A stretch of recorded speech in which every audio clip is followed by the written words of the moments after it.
మన ప్రభువును మన రక్షకుడైన యేసుక్రీస్తు వారికి సమస్తమైన మహిమ ఘనత ప్రభావములు కలుగునుగాక. ఆమేన్, ఆమేన్, ఆమేన్. ప్రభుపేట చేరిన మీ అందరికీ నా వందనాలు. అందరూ బాగున్నారండి? నేను కూడా చాలా బాగున్నాను. దేవుని యొక్క మహాదయని బట్టి, దేవుని యొక్క కృపను బట్టి, ఎడతెగని ఆయన వాత్సల్యతను బట్టి, నేను కూడా మీరు చేస్తున్న ప్రార్థనను బట్టి నేను కూడా క్షేమంగా ఆరోగ్యంగా ఉన్నాను. కాబట్టి ఇప్పుడు మీ ముందు నిలవబడగలిగాను. ఈ రాత్రికాల సమయంలో మనము ప్రార్థన గురించి కొన్ని విషయాలు నేర్చుకోవాలని ఆశపడుతూ ఉన్నాను. ప్రార్థన మన జీవితంలో చాలా ముఖ్యమైనది. ప్రార్థన మన జీవితంలో చాలా ముఖ్యమైనది. ప్రార్థన చేస్తే జరగదంటూ ఏమీ కూడా ఉండదు. నా జీవితంలో నా మట్టుకు నేను ధైర్యంగా చెప్పగలను ఏంటంటే, మనస్ఫూర్తిగా హృదయపూర్వకంగా ప్రార్థన చేస్తే దేవుడు తప్పకుండా దానికి జవాబిస్తారు. నేను చూశాను, నేను అనుభవించాను. కాబట్టి నేను ఈ ప్రార్థన యొక్క విశిష్టతను గురించి మీకు చెప్పగలుగుతున్నాను. ప్రార్థన అనేది చాలా ప్రాముఖ్యము మన జీవితంలో. మనకు ఊపిరి లేకుండా బ్రతుకుతామండి. మనం ఊపిరి లేకపోతే బ్రతకలేదు. ఒకవేళ మనలో నుంచి ఊపిరి పోయిందనుకో ఏమంటారు? చచ్చిపోయాడు రీడు, చచ్చిపోయిందిరా అని బయట పెట్టేస్తారు. అప్పుడు దాకా మనతోనే ఉంటుంది, మనతోనే ఉంటాడు. చక్కగా తింటాం, కలిసి తింటాం కదండి, కలిసి తాగుతాం, కలిసి ముచ్చట్లు చెప్పుకుంటాం, సంతోషిస్తాం, ఆనందిస్తాం, పక్కన పడుకుంటాం, చాలా హ్యాపీగా మాట్లాడుకుంటాం.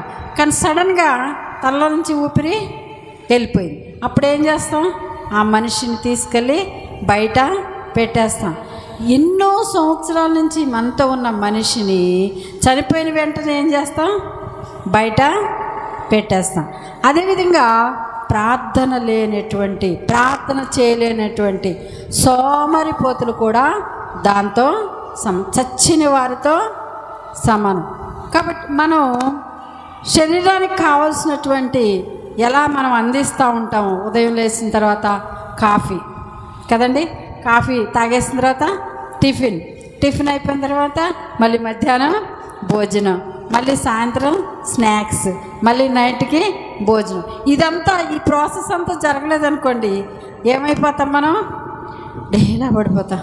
అమ్మో, కాలు కదపలేకపోతున్నానండి, చెయ్యి కూడా కదపలేకపోతున్నానండి, అంతా నీరసం పడిపోతాం.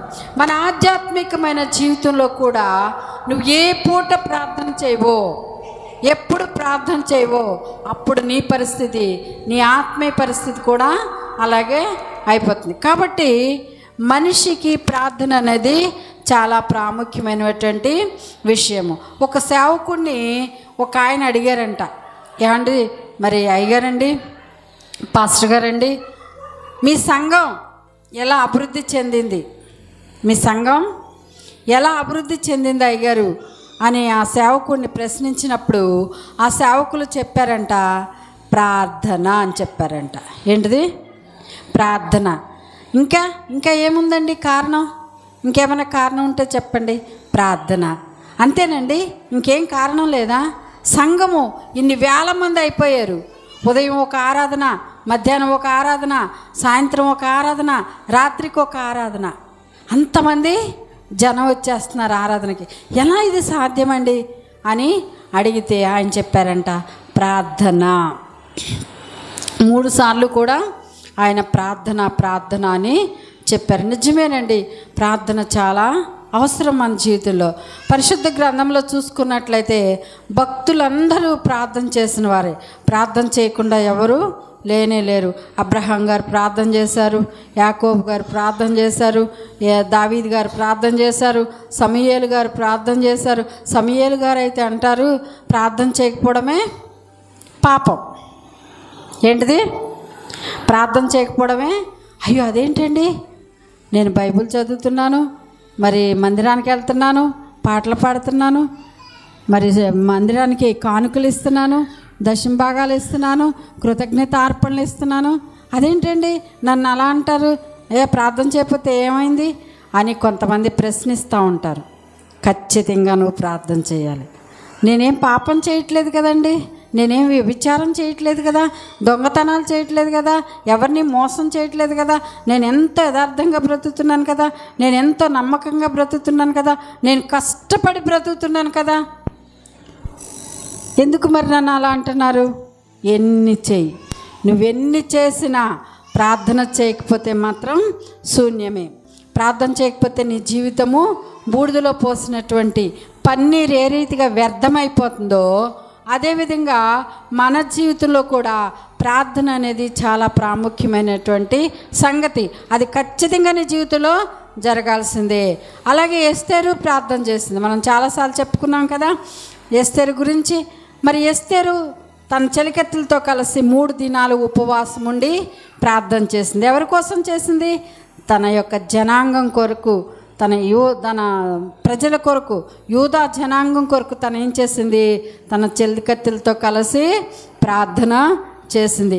అలాగే దానియేలు, అలాగే షడ్రకు మెషకు, అలాగే మరి ఎజ్రా, నెహమ్యా, ఇలా భక్తులందరూ ఎంతో ప్రార్థన చేసినట్లుగా మనము చూస్తాము. అపోస్తుల కార్యంలో మరి అపోస్తులందరూ ఎంతో బలమైనటువంటి ప్రార్థన చేసినట్లుగా మనం చూస్తాము. ప్రార్థన బలమైనదిగా మన జీవితంలో ఉండాలి. నీ యొక్క శరీరాన్ని పోషించుకోవడానికి ఆహారం ఎంత అవసరమో అలాగే నీ యొక్క ఆధ్యాత్మికమైన జీవితంలో కలిగే ప్రతి సమస్యని, కలిగే ప్రతి శోధనని మీరు జయించాలి అంటే ప్రార్థన తప్పనిసరిగా చేయాలి. మనం ప్రార్థన చేయడానికి 3 దినాలు మనము కూడుకొని ఉన్నాము. అలాగే మందిరానికి 2 వెళ్ళారు ప్రార్థన చేయడానికి. మనం విన్నాం కదా, పర్సైడు సుంకరి ప్రార్థన.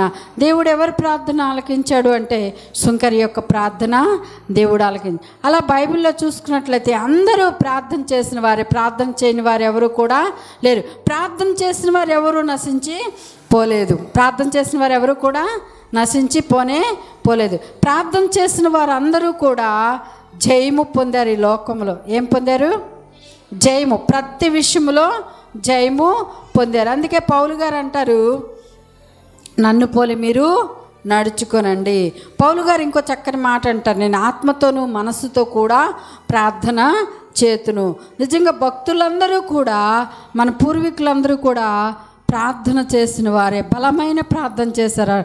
ఏదో పొడి ప్రార్థన, 1 నిమిషంలో ప్రార్థన, 1 సెకండ్లో ప్రార్థన కానే కాదు. కొన్ని గంటల తరబడి ప్రార్థన చేసిన వారు మన పూర్వీకులు, మన దైవజనులు, మన పితరులు ఉన్నారు. ఎస్తేరు ఎన్ని దినాలు ప్రార్థన చేసింది? 3 దినాలు దేవుని సన్నిధిలో ఉపవాసం ఉండి ప్రార్థన చేసింది. మనం ఉపవాసం ఉండి ప్రార్థన చేసే అనుభవాలు మన జీవితంలో ఉన్నాయంటారా? ఈ అంచె దినాలు, ఈ కడవరి దినాలు, ఈ దుర్దినాల్లో యుగాంతమందు ఉన్నటువంటి మనకు బుద్ధి, జ్ఞానము, తెలివి, వివేచన కలగాలి అంటే మనం తప్పనిసరిగా ప్రార్థన చేయాలి.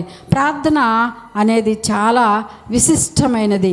ప్రార్థన అనేది చాలా ప్రాముఖ్యమైనది. ప్రార్థన చేస్తే జరగదంటూ ఏది కూడా ఉండదు. ఎస్తేరు ప్రార్థన చేసింది, తన జనాంగాన్ని రక్షించుకుంది కదండి. అబ్రహాం గారు ప్రార్థన చేశారు, లోతు తన భార్యని, తన బిడ్డల్ని రక్షించుకొనగలిగాడు కదండి. అలా మరి హిజ్కియా ప్రార్థన చేశాడు. అంటే వారు ఏ పరిస్థితుల్లో ప్రార్థన చేశారనేది మనము గమనించాలి. సొదొమ గొమొర్రా పట్టణం నశించిపోతున్నప్పుడు దేవుడు అబ్రహాంకి తెలియజేశాడు, పలానా సొదొమ గొమొర్రా పట్టణాన్ని నేను అగ్నిగంధకంతో కాల్చబోతున్నాను అన్నప్పుడు అబ్రహాం గారు ఆ యొక్క సొదొమ గొమొర్రా దేశం కొరకు ప్రార్థన చేసిన వాడుగా ఉన్నాడు. తర్వాత యాకోబు తన భార్య బిడ్డలను పంపివేసి ఏకాంతముగా దేవునితో పెనుగులాడిన వాడుగా ఉన్నాడు. ప్రార్థన అనేది చాలా విధాలుగా భక్తులు చేశారు. ఎక్కువసేపు ప్రార్థన చేసిన వారు ఉన్నారు, కొద్ది ప్రార్థన చేసి జవాబు పొందిన వారు ఉన్నారు, ఎక్కువ ప్రార్థన చేసి జవాబు పొందలేని వారు ఉన్నారు, తక్కువ ప్రార్థన చేసి జవాబు పొందిన వారు కూడా బైబిల్ గ్రంథంలో ఉన్నారు. నిజంగానే నా జీవితంలో కూడా నేను చిన్న విషయాల్లో ప్రార్థన చేసినప్పుడు దేవుడు నా ప్రార్థన చాలా విషయాల్లో దేవుడు నా ప్రార్థన అంగీకరించారు. కొన్ని విషయాల్లో ఈరోజుకి నేను జవాబు చూడలేని దానిగా ఉన్నాను. అయితే ఆ విషయంలో ప్రభు నేను ఎప్పుడైతే ఆ విషయంలో నేను కృంగిపోతూ ఉన్నానో, దేవుడు అప్పుడు వాక్యం ద్వారా దేవుడు నాతో మాట్లాడుతూ నన్ను బలపరుస్తూ ఉన్నారు. నిజంగా ఎంతో అద్భుతమైనటువంటి అనుభవం అండి. లోకంలో సామెత ఉంటుంది కదా, వారితో సహవాసం చేస్తే వారే వీరు, వీరే వారు. పౌలు గారు దేవునితో సహవాసం చేశాడు కాబట్టి పౌలు గారు ఎలా మారిపోయారు అంటే యేసుక్రీస్తులాగా మారిపోయారు. ప్రార్థన చేసినప్పుడు నిజంగానే అలాగా మారిపోతాం. దానియేలు, షడ్రకు, మెషకు, అబేద్నెగోలు దినానికి 3 ప్రార్థన చేసేవారంట. ఎన్నిసార్లు? దినానికి 3 ప్రార్థన చేసేవారంట. మనకు ఒక్కసారైనా ప్రార్థన చేసే అలవాటు ఉన్నవారు చేయొద్దండి. రోజుకు ఒక్కసారైనా దేవునికి స్తోత్రం మిమ్మల్ని బట్టి. కానీ ఇంకా ప్రార్థన చేయాలి. 3 ముద్దల అన్నంతో మన కడుపు నిండిపోద్దండి. 3 ముద్దల అన్నం తింటే మన ఆకలి తీరిపోద్దా? తీరదు. నా అనుభవం చెప్తున్నాను. నేను ఎప్పటి నుంచో ఒకటి ప్రార్థన చేసుకుంటున్నాను. 3 గంటలకు లేచి నేను ప్రార్థన చేసుకోవాలని ప్రార్థన చేసుకున్నా. ప్రభువా 3 గంటలకు నాకు మెలుకు నాయన ప్రార్థన చేసుకోవడానికి అని నేను ప్రార్థన చేసుకున్నా. రాత్రి నిజంగా దేవుడు 3 గంటలకు మెలకు ఇచ్చాడు. 3 గంటలకు మెలకు ఇస్తే నేను అటు ఇటు తిరిగి టైం చూసుకునేసరికి 3:10 అయింది. సరే 3:10 గంటలకు దేవుడు మెలకు ఇచ్చాడు కదా అని నేను ప్రార్థన చేయడం మొదలుపెట్టాను. ప్రార్థన చేసి ముగించి చూసిన తర్వాత నేను ఎంతసేపు ప్రార్థన చేశానంటే అరగంట ప్రార్థన చేశాను. చాలా సిగ్గుపడ్డాను. నేను సిగ్గుపడ్డాను. అయ్యో అరగంట ప్రార్థన, ప్రభువా ఎక్కడ ఆటంకం ఉందో, ఎక్కడ అభ్యంతరం ఉందో, ఎందుకు ప్రార్థన చేయలేకపోతున్నాను నేను, ప్రభువా నన్ను క్షమించి నాకు ప్రార్థనాత్మ దయచేయి ప్రభువా అని దేవుని సన్నిధిలో నేను ఏడుస్తూ ప్రార్థన చేసుకున్నా. పడుకుని చాలా బాధపడ్డాను, చాలా సిగ్గుపడ్డాను. అన్నం తినటానికి కూడా నాకు, టిఫిన్ తినటానికి కూడా నాకు ఇష్టత అనిపించలేదు. ఎందుకంటే నేను ప్రార్థన చేయలేకపోతున్నాను. ఒకప్పుడు చేసేదాన్ని, ఇప్పుడు ఎందుకు చేయలేకపోతున్నాను అని నేను వేదన చెందిన దానిగా నా దేవుడైతే చక్కగా మెలకు ఇచ్చారు 3 గంటలకి ప్రార్థన చేసుకోవడానికి. 3 గంటల నుంచి 6 గంటల వరకు ప్రార్థన చేసిన భక్తులందరూ కూడా ఈ లోకంలో జయకరంగా జీవించారు. ఈ లోకంలో వచ్చే శోధనలన్నింటినీ జయిస్తూ దేవుని నామ మహిమార్థమే దేవునికి మంచి పేరు తెచ్చిన వారుగా, దేవుని కొరకు జీవించిన వారుగా, దేవుని కొరకు హతసాక్షులైపోయిన వారుగా ఉన్నారు. ఎవరైతే ప్రార్థన చేయలేరో వారు చిన్న సమస్యను కూడా తట్టుకోలేరు, చిన్న సమస్యను కూడా ఓర్చుకోలేరు, చిన్న సమస్యను కూడా భరించలేరు. అది భూతద్దంలో చూస్తారు. భూతద్దంలో అమ్మో ఇంకేముంది, ఏదో అయిపోయింది, నాకేదో అయిపోయింది, ఇంకా నేను అయిపోయాను, ఇక ఈ లోకంలో నేను జీవించలేను, నేను ఈ లోకంలో బ్రతకలేను అని చాలా బలహీనపడిపోతారు. అదే ప్రార్థనా జీవితంలో ఉన్నారనుకోండి, నా ప్రభు నాతో ఉన్నాడు, తప్పకుండా నాకు జయమిస్తాడు, తప్పకుండా నన్ను నడిపిస్తారు. నిజంగా యేసన్న గారి జీవితంలో చూసినట్లయితే ఆయన కొన్నిసార్లు తల్లడిల్లిపోయిన పరిస్థితుల్లో, అందుకే ఆయన చాలా చక్కని పాటలు రాశారు. ఆ పాటలు వింటూ ఉంటే హృదయం ఎంతో ఆనందంగా ఉంటుంది. కొన్ని దినాలు నేను ఈ మధ్యకాలంలో విన్నాను, కొన్ని దినాలు ఉపవాసం ఉండి వాళ్ళు ఈ పాటలు రాస్తారంట. ఏదో అనాలోచనగా రాసేసే పాటలు కానే కాదండి యేసన్న గారి పాటలు. ఉపవాసం ఉండి ప్రార్థనలో కనిపెట్టి ఒక లైన్ వచ్చిందనుకోండి, తర్వాత లైన్ కోసం ఇంకొన్ని రోజులు ఉపవాస ప్రార్థన. అట్లా ఒక పాట రాయడానికి వారు కొన్ని దినాలు ఉపవాసం ఉండి ప్రార్థన చేసి ఆ పాట రాస్తారంట.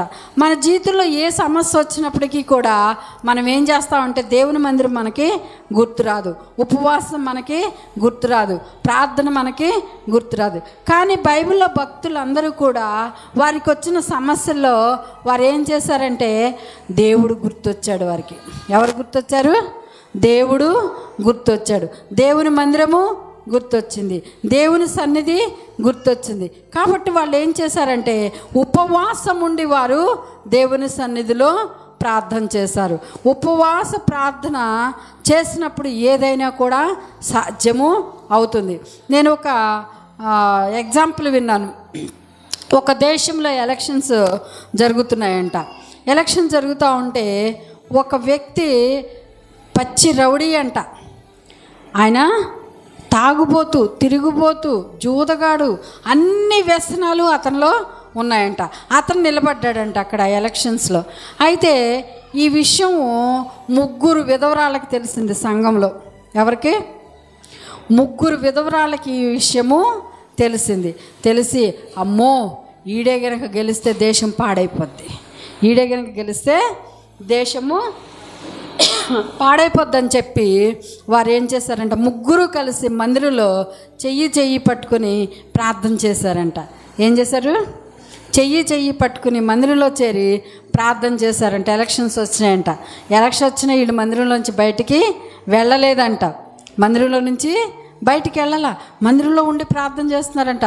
ప్రభువా మీ చిత్తం నెరవేర్చండి, మీ ఉద్దేశం నెరవేర్చండి, మీ సంకల్పం నెరవేర్చండి, మీ యొక్క ఏర్పాటు నెరవేర్చండి. తన స్థితిగతులన్నీ మీకు తెలుసు, తన బ్రతికంతా మీకు తెలుసు, తన ప్రవర్తన మీకు తెలుసు, తన అలవాట్లు మీకు తెలుసు, తన పద్ధతులు తెలుసు, తన మాట్లాడే తీరు మీకు తెలుసు, తన చూపులు మీకు తెలుసు, తన నడక మీకు తెలుసు, సమస్తము మీకు తెలుసు. కాబట్టి ప్రభువా మేము బ్రతిమలాడుతున్నాం, నీ చిత్తము జరిగించండి, మా దేశాన్ని కాపాడండి, మా దేశాన్ని సంరక్షించండి అని వాళ్ళు ప్రార్థన చేసినప్పుడు అతను 3 ఓట్ల తేడాతో ఓడిపోయాడంట. హల్లెలూయా, హల్లెలూయా.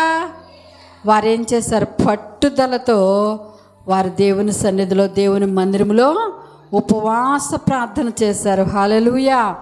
విధవరాళ్ళు వాళ్ళు సంఘంలో, వాళ్ళ ప్రార్థన దేవుడు తప్పకుండా ఆలకిస్తాడు. విధవరాల ప్రార్థన ఎంతో గొప్పది, విధవరాల ప్రార్థనలు ఎంతో శక్తి ఉంటుంది. విధవరాలు పట్టుదలతో ఉపవాసం ఉండి ప్రార్థన చేస్తే దేవుడు తప్పకుండా కార్యం జరిగిస్తాడు. అమ్మా హల్లెలూయా చెప్పు.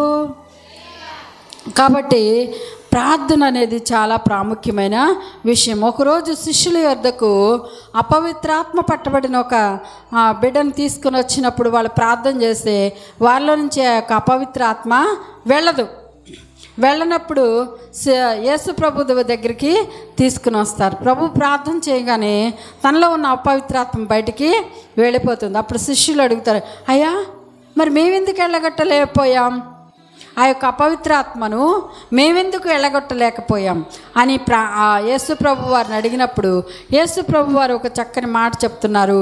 మార్కు సువార్త 9వ అధ్యాయము 29వ వచనము. మార్కు సువార్త 9వ అధ్యాయము 29వ వచనం, 40వ పేజీ. అందుకు ఆయన ప్రార్థన వల్లనే కానీ మరి దేని వలన వదిలిపోవట అసాధ్యమని వారితో చెప్పాను. దేని వలన వదిలిపోతుందంట? ప్రార్థన వల్లనే. అంటే కింద పుట్టినోట్లో ఏముందంటే ఉపవాసం వల్లనే అని కూర్చోబడి ఉన్నది. దేని వలన అంటే ఉపవాస ప్రార్థన చేస్తేనే నువ్వు అపవిత్రాత్మను వెళ్ళగొట్టగలవు.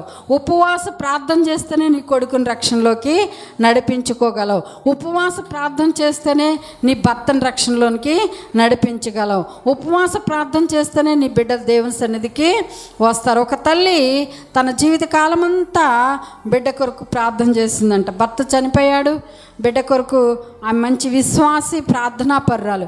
అయితే ఆ బిడ్డ కొరకు ప్రార్థన చేస్తూ వచ్చిందంట.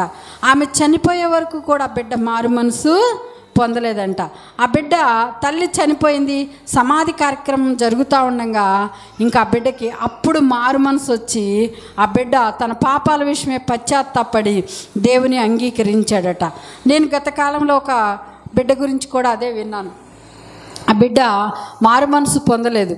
చెప్తూ వచ్చింది తల్లి, అయ్యా మీ నాన్న చూస్తే సేవకుడు సేవ చేశాడు, మరి ఆయన చనిపోయాడు, మరి నువ్వు నేనే ఉన్నాము, నువ్వు కూడా మారు మనసు పొందు, నీ పాపాలు ఒప్పుకో, పాపాన్ని విడిచిపెట్టు, నీకేది పాపం అనిపిస్తుందో ఆ పాపాన్ని విడిచిపెట్టు నాన్న, మారు మనసు పొందు, పాపక్షమాపణ నిమిత్తము నువ్వు బాప్తిసం తీసుకో నాయన అని చెప్తూ వస్తుందంట. సహోదరి ప్రార్థన చేస్తూ వస్తుందంట. ఎంతో ప్రార్థన చేస్తుందామె. అయితే ఏమైంది, కొన్ని నెలల క్రితమే ఆ బిడ్డ మారు మనసు పొంది బాప్తిసం తీసుకున్నాడట. మారు మనసు పొంది బాప్తిసం తీసుకుని సహవాసంలో ఎదుగుతూ ఉండగా మొన్న ఆగస్టు 2వ తారీఖున 3వ తారీఖున ఆ బిడ్డ జిమ్కి వెళ్ళి వస్తూ ఉండగా హార్ట్ అటాక్ వచ్చి చనిపోయాడంట. దేవుడు ఎంతో ప్రేమ కలిగినటువంటి దేవుడు. చూస్తూ ఉంటాడు నీ వైపు, దినమెల్లా తన చేతులు చాపి చూస్తూ ఉంటాడు. తన దగ్గరికి వస్తే తన కౌగలించుకోవాలని, హత్తుకోవాలని, ముద్దు పెట్టుకోవాలని, ఆనందించాలని, సంతోషించాలని దేవుడు ఎదురు చూస్తూ ఉంటాడు. నిజంగా యవన కాలంలో ఆ బిడ్డ మారు మనసు పొంది బాప్తిసం తీసుకున్న తర్వాతే ఆ బిడ్డను తన సన్నిధికి దేవుడు పిలుచుకున్నాడు. తల్లి ప్రార్థన దేవుడు అంగీకరించి ఆ బిడ్డకి ఏం దయచేశాడు? మారు మనసు, పాపక్షమాపణ నిమిత్తము బాప్తిస్మం పొందిన తర్వాత ఆ బిడ్డని దేవుడు పిలుచుకున్నాడు. అదేవిధంగా చాలామంది ప్రార్థన చేస్తూ ఉండారు. నా కుమారుడి కోసం కూడా ప్రార్థన చేశాను. ఒకరోజు దేవుడు నాతో మాట్లాడుతూ ఉన్నారు. హన్నా మరి వాగ్దానం చేసింది, నా కుమారుని ఇస్తే నేను నీకు ఇచ్చేస్తాను అని. ఆ హన్నా దేవుని సన్నిధిలో తీర్మానం చేసుకుంది. కాబట్టి హన్నా ఏదైతే దేవుని సన్నిధిలో తీర్మానం చేసుకుందో ఆ తీర్మానం ప్రకారంగా తన కుమారుని తీసుకెళ్ళి దేవుని సన్నిధిలో దేవునికి అప్పగించేసింది. ఆ విషయము దేవుడు నాకు జ్ఞాపకం చేసి నాతో ఆ విషయం మాట్లాడిన తర్వాత నేను ఒక సాయంకాల సమయంలో మేడ మీదకి వెళ్ళి ప్రార్థన చేసుకుంటా ఉండగా ఈ విషయం నాకు జ్ఞాపకం వచ్చి నా హృదయం తల్లడిల్లిపోయింది. ఎంతసేపు ఏడ్చాను, నాకు ప్రార్థన అయితే రాలేదు. ఏడుస్తూ ఉన్నాను. చాలాసేపు ఏడ్చాను. గంటన్నర పైన ఏడ్చి అప్పుడు ప్రార్థన చేసుకున్నాను. ప్రభువా, నా కుమారుడు నన్ను పోషిస్తాడు, నాకేంట్లే అనుకున్నాను. ప్రభువా, నేను నీతో చేసిన ఒడంబడిక, నేను నీతో చేసిన నిబంధన, నీతో చేసిన ఒప్పుదల నేను మర్చిపోయాను ప్రభువా, నన్ను క్షమించు ప్రభువా అని నేను దేవుని సన్నిధిలో కన్నీటితో ప్రార్థన చేశాను ఆ రోజు. తర్వాత నేను తరచుగా ఉపవాసం ఉండి దేవుని సన్నిధిలో ప్రార్థన చేశాను. అవునయ్యా, నా కుమారుని ఇస్తే నీకు ఇస్తాను అనుకున్నాను, కానీ నా కుమారుడి మీద ఎన్నో ఆశలు పెట్టుకున్నాను ప్రభువా. ఎన్నో ఆశలు, నా కుమారుడు నాకున్నాడు, నాకు చాలు అనుకున్నాను ప్రభువా. కానీ ఈరోజు నాయన నువ్వు మాట్లాడావు కదా ప్రభువా, నువ్వు మాట్లాడిన మాటను బట్టి నా కుమారుడిని నేను నీకు అప్పగించుకుంటున్నాను. నా సంరక్షకుడు నువ్వు ప్రభువా, నా పోషకుడు నువ్వు ప్రభువా, నా ఆదరణకర్త నువ్వు నాయన, ఆపత్కాలంలో నమ్ముకొనదగిన సహాయకుడు నువ్వే. నా కుమారుడు కాదు, నా భర్త కాదు, నా స్నేహితులు కాదు, నా బంధువులు కాదు, నా ఇరుగు పొరుగు వారు కానే కాదు ప్రభువా. ఎవ్వరు ఈ భూమి మీద ఎవ్వరూ కాదు ప్రభువా, నువ్వే నా పోషకుడివి, నీవే నా సంరక్షకుడు అని అంటూ నేను దేవుని సన్నిధిలో ఉపవాసం ఉండి ప్రార్థన చేస్తూ వచ్చాను. నిజంగా అద్భుతమైన రీతిలో ఎన్నో అనుభవాలు గుండా నా కొడుకుని తీసుకొచ్చాడు. హైదరాబాద్లో జాబ్ చేస్తున్నప్పుడు యాక్సిడెంట్ అయ్యి ఆ చెవి వెనకాల ఇంత పగిలిపోయినప్పుడు మరి నాకు తెలియనివ్వలేదు. తర్వాత ఆ కంపెనీ మూసివేయబడింది. బిడ్డ మరి ఆ జాబ్ వదిలేసి వచ్చేసాడు, ఏదో చిన్న బిజినెస్ చేశాడు. నేను బిజినెస్ చేసినప్పుడు కూడా ప్రార్థన చేశాను, ప్రభు నా కుమారుడి విషయంలో మీ చిత్తం నెరవేర్చండి, మీరు నా కుమారుడితో మాట్లాడండి ప్రభు అని దేవుని సన్నిధిలో తరచు ఉపవాసం ఉంటూ ఉదయకాలమే లేచి 3 గంటల సమయంలో లేచి ప్రార్థన చేస్తూ ఉండేదాన్ని. ఆ విధంగా ప్రార్థన చేయగా మరి తండ్రి గారు చేస్తున్న సేవా పరిచర్యలకు మరి బిడ్డ కూడా వచ్చాడు. కానీ సేవా తీర్మానం అయితే తనకి రాలేదు. ప్రభువా, నీ బిడ్డ కదా ప్రభువా, నీ సేవ చేయాలి కదా ప్రభువా, మరి మీ చిత్తం నాయన, బిడ్డ బీటెక్ చదివాడు, మరి తన ఎడల మీ చిత్తం నెరవేర్చండి, మీరే మాట్లాడండి, నా బిడ్డ అయితే కాదు, నీ కుమారుడు, నీ దాసుడు అని నేను ప్రార్థన చేస్తూ ఉండేదాన్ని. ఆ రీతిగా చేస్తూ ఉండగా ఒకరోజు తనంతటి తానే నేను కూడా సేవ చేస్తాను అని దేవుని దగ్గర తను తీర్మానం చేసుకున్న ఆ తీర్మానాన్ని తెలియచేశాడు ఆ బిడ్డ. దేవుని స్తోత్రం. హల్లెలూయా, హల్లెలూయా, హల్లెలూయా. మరి మీరు కూడా ఆ రీతిగా ఉపవాసం ఉండి ప్రార్థన చేస్తే దేవుడు సమస్తమును నీకు సమకూర్చి జరిగిస్తాడు. నీ బిడ్డలకు రక్షణ లేదా, నీ భర్తకు రక్షణ లేదా, నీ రక్త సంబంధులకు రక్షణ లేదా, అప్పులతో బాధపడుతున్నావా, లేకపోతే బిడ్డలు లేక బాధపడుతున్నావా, ఇల్లు లేక బాధపడుతున్నావా, నువ్వు ఏ విధంగా బాధపడుతున్నావు, దేవుని సంతోషపెట్టలేకపోతున్నావు బాధపడుతున్నావా, అయితే నువ్వు ఎక్కువగా ప్రార్థన చేయి, ఉపవాసం ఉండి ప్రార్థన చేయి. 1 రోజుండు, 2 రోజులుండు, 3 రోజులుండు. నా యవన కాలంలో మరి నేను 3 రోజులు 7 రోజులు ఉపవాసం ఉండి ప్రార్థన చేసేదాన్ని. దేవుడు అట్టి కృప నాకు అనుగ్రహించాడు. నువ్వు ఎప్పుడైతే ఉపవాసం ఉండి ప్రార్థన చేస్తావో సమస్తము దేవుడు సాధ్యపరుస్తాడు. నువ్వు ఉపవాసం ఉండి ఏది అడుగుతావో దేవుడు అది నీకు తప్పకుండా దయచేస్తాడు. రక్షింపనేరకుండానట్లు ఆయన హస్తాలు కుర్చ కాలేదండి, విననేరకుండానట్లు ఆయన చెవులు మందం కాలేదండి. అయితే నీ దోషాలు, నీ పాపాలు ఆయనకి నీకి మధ్య అడ్డుగా నిలిచి ఉన్నాయి.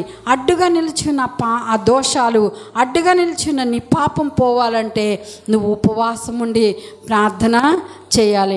డిఎల్ మూడీ గారని ఆయన నిజంగా ఎంత ప్రార్థనాపరుడో. ఆయన ఒకరోజు తను నడిపిస్తున్న హాస్టల్లోకి బిడ్డలకు ఆహారం పెట్టడానికి ఆహారం లేదు, ఏమీ లేవు. ఆయన రిక్త హస్తాలతో ఉన్నాడు. పనివారందరూ వస్తున్నారు, అయ్యా బిడ్డలు పెట్టడానికి ఏమీ లేదు అని అంటున్నారు. అయితే ప్రార్థన చేయండి ఆయన చెప్తా ఉన్నారు. అయితే సాయంత్రం అయిపోయింది, వంట వాళ్ళు వచ్చి, అయ్యా టైం అయిపోతుంది, పిల్లలకి ఆహారం పెట్టాలి, ఏమీ లేదు అయ్యా, ఏమీ లేదు నాయన అని చెప్తున్నాడు. ప్రార్థన చేయండి అని చెప్తున్నారు. మరలా వచ్చారు, అయ్యా పిల్లలకి ఆహారం పెట్టడానికి టైం అయిపోయింది అయ్యా అంటే లైన్లో కూర్చోబెట్టండి అని చెప్పారంట. అదేంటయ్యా ఏమీ లేవు పదార్థాలు పిల్లలకు పెట్టడానికి, ఏమీ లేవు, లైన్లో కూర్చోబెట్టావు ఏంటయ్యా అని అడిగినప్పుడు, వెళ్ళండి లైన్లో కూర్చోబెట్టండి, ప్లేట్లు ఇవ్వండి, మంచినీళ్ళు పెట్టండి అని చెప్పేసరికి ఈయన మళ్ళా వాళ్ళకి ఆ సమాధానం చెప్పి గదిలోకి వెళ్ళి ప్రార్థన చేస్తూ ఉన్నారంట. ప్రార్థన చేస్తూ ఉండగా ఒక హార్న్ వినపడిందంట. ఏంటి హార్న్ అని వెళ్ళి చూస్తే గేటు దగ్గర పెద్ద లారీ ఆగిందంట. డిఎల్ మూడీ గారి యొక్క ఇల్లు హాస్టల్ ఇదేనా అంటే, అవునండి ఇదేనండి, ఇదిగో ఈ ఆహార పదార్థాలు తీసుకెళ్ళి పిల్లలకి వడ్డించండి అని పెద్ద పెద్ద గిన్నెలతో పలవ, చికెను, సాంబారు అవన్నీ గిన్నెలతో దించి పిల్లలకి వడ్డించారంట. హల్లెలూయా, హల్లెలూయా, హల్లెలూయా. నువ్వు ఉపవాసం ఉండి ప్రార్థన చేస్తే దేవుడు నీకు ఏదైనా చేస్తాడు. నీకు కాకపోతే ఎవరికి చేస్తాడు? ఆయన నువ్వు సొత్తు, ఆయన సొత్తు అయి ఉన్నావు, నువ్వు ఆయన ప్రజ అయి ఉన్నావు, ఆయన బిడ్డ నువ్వు. నీకు కాకపోతే ఆయన ఎవరికి ఇస్తాడు? కానీ మనం ఒకటి నేర్చుకోవాలి, ప్రార్థన అనే విషయాన్ని మనము నేర్చుకోవాలి. ఈ ప్రార్థన ప్రతి విషయానికి మోకరించి మనం ప్రార్థన చేసే అలవాటు ఉంటే దేవుడు తప్పకుండా నీకు సహాయం చేస్తాడు. ఆయన ఉపవాస ప్రార్థన చేతే మనం దేన్నైనా ఈ లోకంలో జయించగలం. నువ్వు ఏదైనా జయించలేనప్పుడు నువ్వు వీళ్ళని సంప్రదించక్కర్లేదు. ఇది ఎలా చేయాలి, అది ఎలా చేయాలి అని నువ్వు ఎవరిని కూడా అడగక్కర్లేదు. మోకరించి ప్రార్థన చేయి. దేవుడు నీకు ఆలోచనకర్తగా ఉండి నీ మీద తన దృష్టి నిలిపి నీకు ఆలోచనకర్తగా ఉండి ఆయన నడిపిస్తాడు. చాలా విషయాల్లో నేను కూడా ఆ రీతిగా అలా జరిగినప్పుడు నేను దేవుని సన్నిధిలో ప్రార్థన చేశాను. దేవా నీ దయగల కనుదృష్టి నా మీద ఉంచి మీరే నాకు ఆలోచనకర్తగా ఉండి చిన్న చిన్న విషయాలకే కానీ పెద్ద విషయాలకే కానీ నేను ఆ రీతిగా ప్రార్థన చేస్తున్నప్పుడు ఎన్నో విషయాల్లో దేవుడు నాకు సహాయం చేస్తూ వచ్చారు. ఉపవాసం ఉండి ప్రార్థన చేసినప్పుడు, ఉపవాసం లేనప్పుడు కూడా ప్రార్థన చేస్తే ఆయనే నాకు తప్పకుండా సహాయం చేస్తూ వస్తున్నారు. ఆయన పక్షపాతి కాదు, ఆయన అన్యాయస్తుడు అంతకంటే కాదు, ఆయనకి ఏ భేదము కూడా లేనేలేదు. నువ్వు ఉపవాసం ఉండి ప్రార్థన చేస్తే నువ్వు సాధించలేనిది దేవుడు తప్పకుండా నీకు సాధ్యపరుస్తాడు. నీ బిడ్డకు రక్షణ లేదని నువ్వు బాధపడుతున్నావా?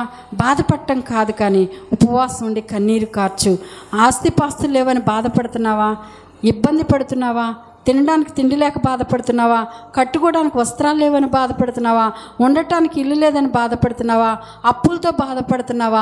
ఏ విధమైన బాధలో నువ్వు ఉన్నప్పటికీ కూడా ఏ మనిషి నీకు సహాయం చేయలేడు, ఏ మనిషి నిన్ను ఆదుకోలేడు, ఏ మనిషి నువ్వు ఉన్న స్థితిలోంచి పైకి లేవనెత్తలేరు. అందుకే దేవుడు అంటున్నాడు, మనుషులు నమ్ముకొనవద్దు అని దేవుడు సెలవిస్తున్నాడు. నమ్ముట నీవనైతే సమస్తము సాధ్యమని ప్రభువు చెప్తున్నారు. కాబట్టి మనం ఉపవాసం ఉండి ప్రార్థన చేస్తే దేవుడు సమస్తాన్ని సాధ్యపరచగలిగినటువంటి దేవుడు.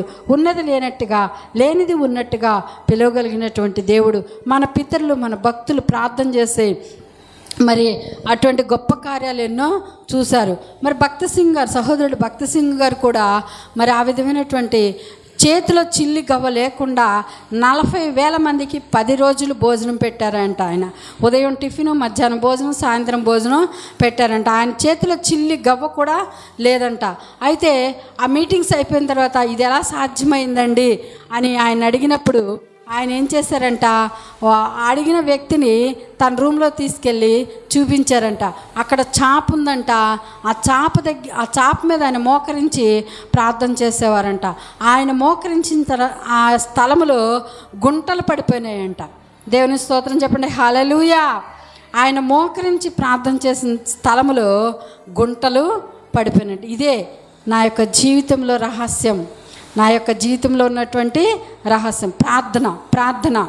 ఆ ప్రార్థన ద్వారా సమస్తము సాధ్యమే. ప్రార్థన చేయలేకపోతే మనకి ఎంత విసుగుదల ఉంటుందో, ఎంత కోపమో, ఎంత చిరాకో, ఇవన్నీ మన జీవితంలోంచి పోవాలంటే మనం ఖచ్చితంగా ఉపవాసం ఉండి ప్రార్థన చేయాలి. పరిసైడు కూడా అదే అంటున్నాడు, అయ్యా నేను ఉపవాసం ఉండి ప్రార్థన చేస్తున్నాను, మరి దశమ భాగాలు ఇస్తున్నాను, ఎన్నెన్నో చేస్తున్నాను, ఇగో ఈ సుంకరి వలె నేను కాదు అని అంటా ఉన్నాడు.